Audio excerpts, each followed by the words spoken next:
Amabhungane are liars, they're part of a theft, and they're trying to cover it up using News 24 and a few other tabloids that they're linked to. So I'm just going to explain to you what happened. It's quite funny, and you're going to see the funny bits just now. But they were involved in a theft. And why I say they're involved in a theft? Because someone stole our documentation, and everyone's asking about this. We took a charge against this person. This person disseminated the documents directly or indirectly to Amabhungane. And they were informed by Paul O'Sullivan, myself, and Moti Group that there was stolen stuff. Fantastic. They did nothing about it. They kept it and they sent it to another country. And now and then they just pull it and send us info and ask us questions on a specific item on a page, which is ridiculous.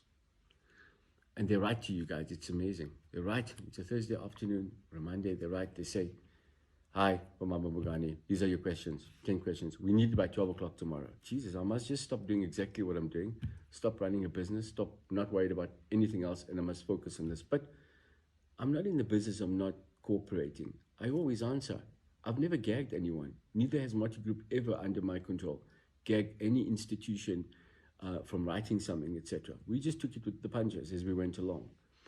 Anyway, so they have this product, our material, it's stolen, it's hidden away in another country, and now and then they utilize it and write these nonsense bullshit stories, which gets me hot under the collar, but as you can see, I'm not wearing a collar. So today is a casual day.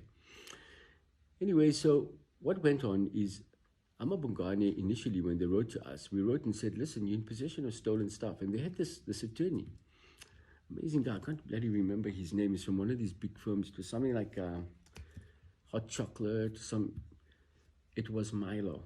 And it's that Milo because it's one of my favorite drinks. But anyway, Mr. Milo writes back to us and he says, we don't have your documentation, but all our stuff's overseas on a server. Now, why would somebody in South Africa writing stories in South Africa keep their stuff overseas? And they'll say for safety reasons. It's a lie.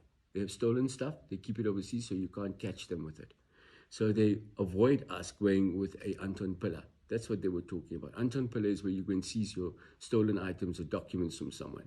They said, don't come. This is the Milo guy, the Milo, yeah, Mr. Milo. Don't come, you'll get nothing here. We say, okay, fine. We again write and say, please stop this harassment. But Joe, or should I say, Sam, he keeps on doing this nonsense, stalking me, harassing my life, etc. I leave it. He continues writing more and more stories. Eventually, we trap this guy because he sends us a document. In fact, he sent the Moti Group the document, and he asks questions in it, and we metadata this thing. I hope I'm pronouncing that thing right, metadata or metadata.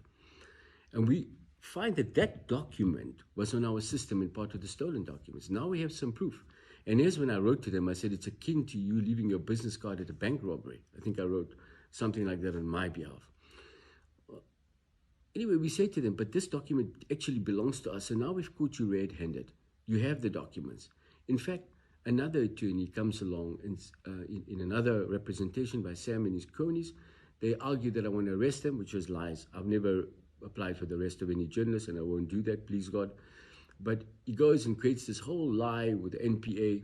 It looks stupid because he has disinformation. But his attorney comes along and says, you know what, we have the documents. I can't remember this guy's name now. Sorry, forgive me. He's a criminal attorney.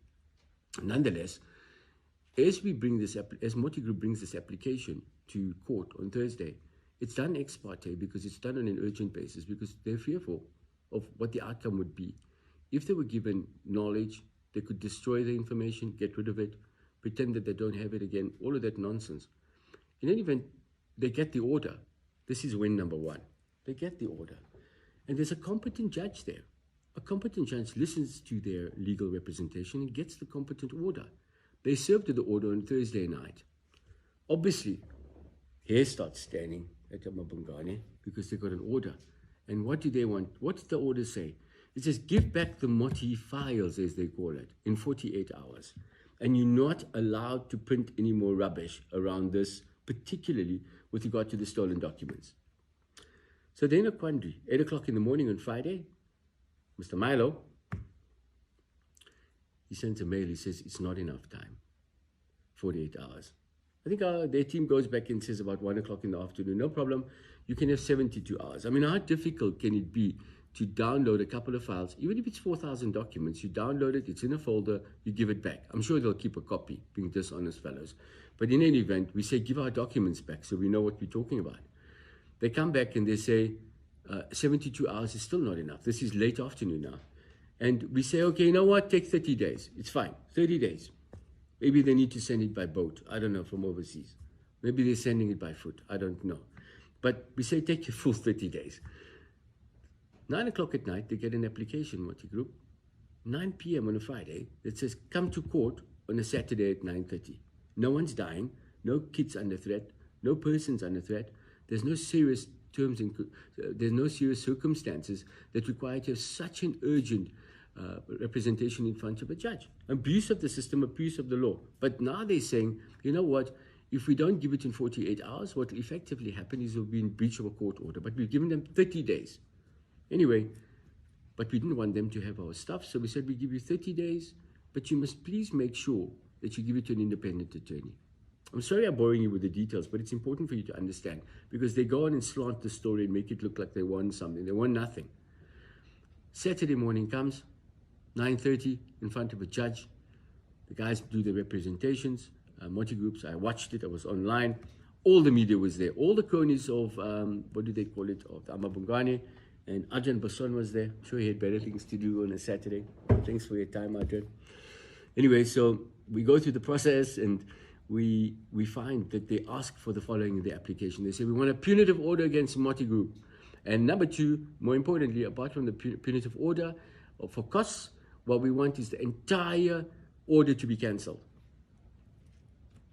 And they argue and they come to the following conclusion. After the judge almost beats them to death on costs, tells them they're not supposed to be there on an urgent basis, which is true. They abuse the court's time. But the judge eventually says, okay, let them keep your material until the matter is fully ventilated in the normal course of business. And we say, fine, no problem, that's okay. But they don't give a cost order against us, the judge. And neither does he cancel the so-called gag order. It wasn't a gag order, guys. It was an order to return our stuff. And in the alternative, to stop writing nonsense and rubbish about us based on fake documents and documents that were stolen and or altered. So there we find ourselves in that position. They then come out of there, and as Amabhungane would do, spin a story. They let News 24 help them spin the story. They let a couple of his other cronies who help him spin the story. They get on radio. And all this time, I was just quiet because I'm observing. I'm not in Moti Group. I'm observing from the outside and watching these two fight. And Dondo Mogajane was a thorough gentleman. He just kept silent, went about it like a professional corporate, and dealt with it that way. I'm no longer with them, and I'm the voice now to say what I think about it. So they start writing and they say, oh, you know what, they did well. They canceled a portion of the order. The only portion canceled was the fact that they could keep the material until such time as a new date is found by the court to hear the matter. But now they're stuck with this problem and predicament. You know what the problem is, guys? The problem is quite easy. It isn't about Milos and cookies here anymore, guys. The problem is about the following. They have to actually go under oath and for the first time say where they got this information, how they got it, because they argue that they got it rightfully. How the hell can they get my information rightfully? It's illegal. It's stolen, man. And secondly, how in the world are they going to explain how they wrote those ridiculous articles, or if the material they have is authentic, or if it's been tampered with? They also didn't argue the fact that they never got it from a guy called Clinton, who used to work for me.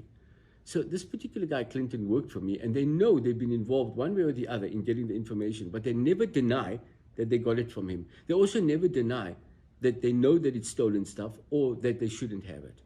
Anyway, I'm telling you all of this for a reason. And that reason is because I do not like the fact that media lie and misrepresent. And I'm not generalizing. When I'm talking about this media, people, it's only Amabhungane. I don't have a problem with anybody else. I never have, and please God, I never will. But what's interesting is how Sam, clandestinely, I mean, you've seen what he looks like. So I don't want to tell you what I think. But the fact is, when I look at this guy, he looks so, right, coming back to the more important things. I want to finish that sentence. Don't let me. The issue for me is he now tries to bring the Institute of Editors, or I don't know, into this particular thing. I don't even know their name, South African, I think, Institute of Editors or something like that, into this fight. He tries to consolidate and join the balance of the media in his stupid and ridiculous fight with us. It's ridiculous. Nobody knew Sam Sol was. He was a guy that did a good work a little bit, maybe a couple of years back. I'm not sure about it. But I understand from a couple of his peers he was great. But he's washed up now and he's doing nonsense. But I want you guys to take a stand with me, my entrepreneurs, my brothers, my sisters, my family. Please go out there, populate this so that everybody can understand exactly what happened and not be lied to and open the newspaper and read more and more lies. Anyway, I'm signing out. See you guys. Hopefully you have a great weekend. Cheers.